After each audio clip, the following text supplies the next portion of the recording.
Hey, everybody, your friendly neighborhood Glenn here with a very, I'll add another very special episode here of No Vacancy News Today and No Vacancy Live. Why? Because somehow I pulled off a miracle. I got Louisiana's Lieutenant Governor, Billy Nungesser, here on the show. We're going to talk all about travel, tourism, and hospitality for the great state of Louisiana. Sir, thank you so much for being here with me. I'm sorry I'm so low energy today. Well, listen, I love that passion. Nothing great is ever achieved without passion. Yep. You surely have it. So let me tell you, sir, I love New Orleans. I know, and all of Louisiana. And I mentioned that just before we started recording here today, because I love your food. I love your culture. I love the music, and I love the people that are there. And I haven't been to New Orleans in longer than I should admit, but it's one of my favorite places to be. In fact, I think it's my favorite American city out of my hometown of New York. So I love what you're doing over there. How is tourism? How are you thinking about tourism? Well, thank you. That is my job as Lieutenant Governor, promoting the great state of Louisiana. And I'm glad to hear that because I tell everyone it's the people that really makes tourism work. We treat strangers like family, and they leave Louisiana with a friend for life, and they keep coming back for more. We had 5 record-breaking years prior to COVID. In 2019, over 53 million people visited little Louisiana and left behind 1.9 billion in taxes. That's over $1,100 per Louisiana family. Wow, that's amazing. And that's just tax money. And think about all of the actual spend and how many jobs that creates and how many jobs that are created wind up creating more jobs. Absolutely. It's the 4th biggest industry in Louisiana. And when I took office, we started promoting Mardi Gras all over Louisiana, family friendly, safe, affordable Mardi Gras in every corner of the state. And over the last several years, we've seen over 80 new hotels built all around Louisiana, not just the major cities. People are wanting getting off the beaten path and visit rural Louisiana, our Main Street districts. So it's really had an effect on every corner of the state in a positive way. So that's interesting that you're talking about the hotel business itself. I think what we're seeing here is in the COVID period, people start to realize, oh, we could go to other places that we haven't been before. And then they start to realize that they love those places. Is it just tourism that's a driver for these other areas, or are you bringing other types of industry there as well? Well, one of the things we started doing COVID was staycation for Louisianans. Go see a part of Louisiana if you've never been to. And their word of mouth has spread to people outside the state, which has just helped all of those areas. And then we also really started promoting sports tourism.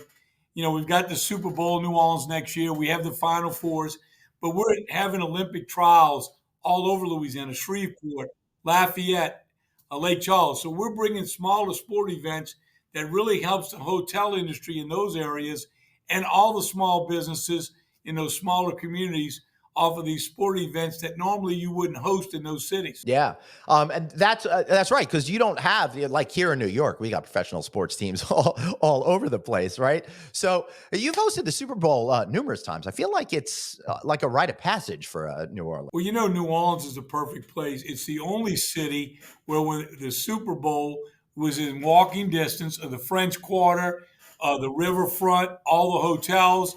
Where in a lot of major cities, you've got to take a long ride from the stadium to where you're having a party. New Orleans is one big party. So that downtown area from the riverfront to the French Quarter to the Marigny, it just all wraps in one, and it's all walkable. Or they take those pedicabs.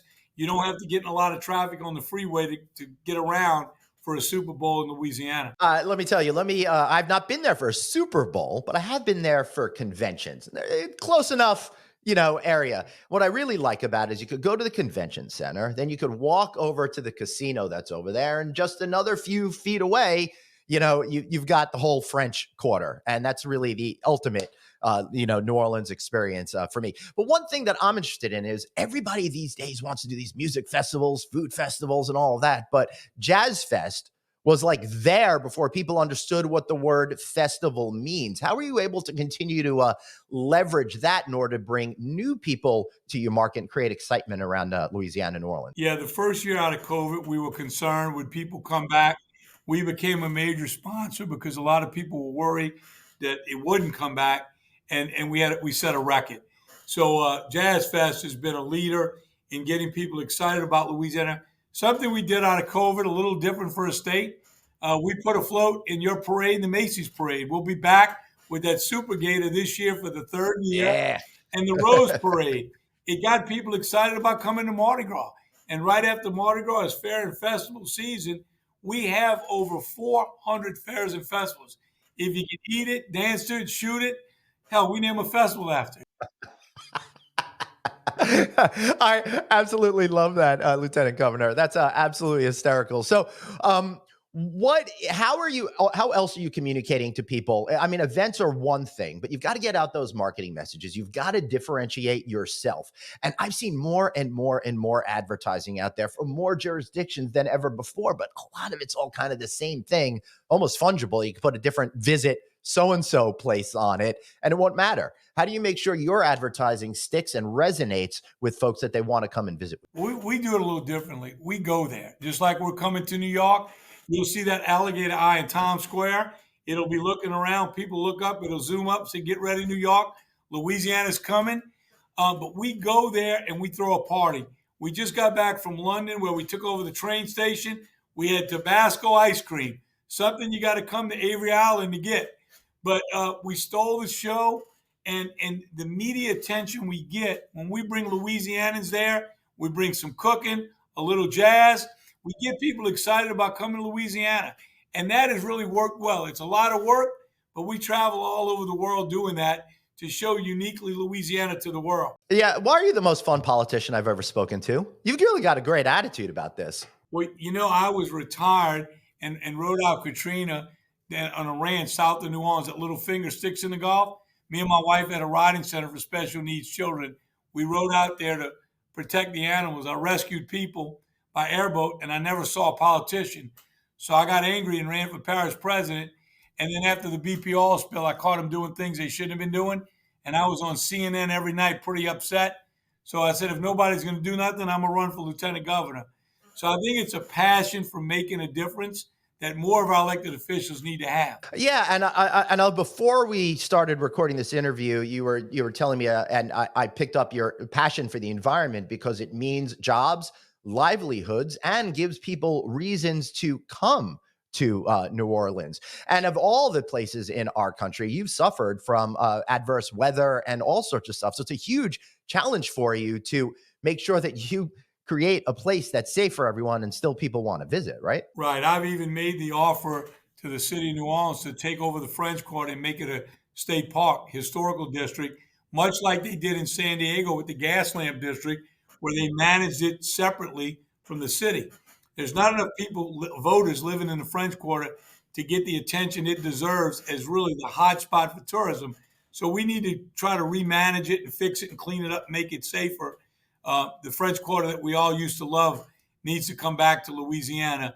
And it's something it's worth saving. So we're going to continue to fight to clean it up and make it safer for our visitors. That's awesome. Could you give me a little bit on the convention business? What makes you the right place for conventions? Because there's a lot of competition out there now, and more places than ever, just like tourism ads, they're building these convention centers and expecting that type of business. So how are you attracting that business? Well, I think you mentioned it, the closeness to the French Quarter. It's not a convention center you've got to go to, take a bus, wait 30 minutes. So the convenience is really great. And then the establishments, the Emerald's restaurants, the Chef Fulse, the great food all over Louisiana, and the great fresh seafood right out the Gulf. You catch it in the morning, they cook it up that evening. And then you've got the jazz, the music clubs, and the mighty Mississippi River. There's no better way to entertain your clients than a cruise on the Mississippi River at night. So all that, we call it a gumbo. We throw everything in a pot and mix it up. But you leave here with a friend for life, and that's the best. You certainly do. Plus there's some of the best food there is. I love myself jambalaya, gumbo, etouffee. Oh, your sandwiches are amazing. And at fairs and festivals, any given weekend, there's a million things going on. Every year they keep adding a new festival. We now have a fried chicken festival. We have a king cake festival where they stuff crawfish in a king cake. So every year somebody comes up with something new and crazy, and we make a party around it. So those unique things to do all over Louisiana make it really, when you're here for a convention, and you can go fishing within an hour of New Orleans, And I tell people you can fish anywhere, but you catch fish in Louisiana. Yeah, you sure do. And another cool thing that I think is great for conventions is I was there for when La Quinta was a standalone hotel company before they were bought by Wyndham. They did an event at the convention center, and then they did a party at the factory that does all the Mardi Gras floats. Oh, yeah, the Mardi Gras world is incredible, and, we now have a tourism float. You'll have to come down and ride. Until you've ridden in a parade, you've gotta experience it, and we get journalists to come ride on our float and see Mardi Gras from the float and these people begging for throws. So I'm offering you an opportunity to come down for Mardi Gras and ride on a float. I would love that. My goodness, Lieutenant Governor, that would be a highlight. We'll video you, and you can take the video home and share it with the world. I love that, and that fried chicken festival is something I'm into as well. Now, before we wrap up, sir, could you explain to our friends, us Yankees up here north, the difference between Cajun and Creole? Which one is the city? Which one's the country? I always get confused. Well, I tell you, the Cajun is the Lafayette, those Canadians that came, and the Creole is the Creole cooking in the heart of New Orleans. And so there's a lot of similarities, but there's a lot of difference. We have over 100 different kinds of gumbo, and jambalaya can be red, it can be brown, it can be a mixture in between. And that's the great thing about Louisiana. Anywhere you go, the bread pudding, the gumbo, it's all a little different. And we just went and taught the Australians how to make gumbo with their seafood. And we told all the people that, look, that's pretty good, but to get the real stuff, you got to come to Louisiana. Hey, listen, I love that you went to Australia and you're like, hey guys, you've got to come here. I don't see any other politicians doing that for any other countries. That's for sure. Well, it's a love and passion I have for Louisiana, its people, and I love to go out and share that with the world. And it's really satisfying when they visit and they write, "Wow, you were right." Mother's Poor Boy, the muffalata, all the things you sold us on was the best it could be.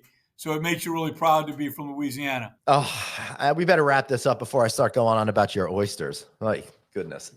Well, listen, I'm going to see you. I'm coming up for the Macy's parade to watch that Awesome. Super Gator crawl down the streets. Fantastic. And I'll make sure I get to the city to see you. Lieutenant Governor Nungesser, thank you so much for being here. I'm Glenn Hausman. We'll see you next time on another episode of No Vacancy Live. See you later.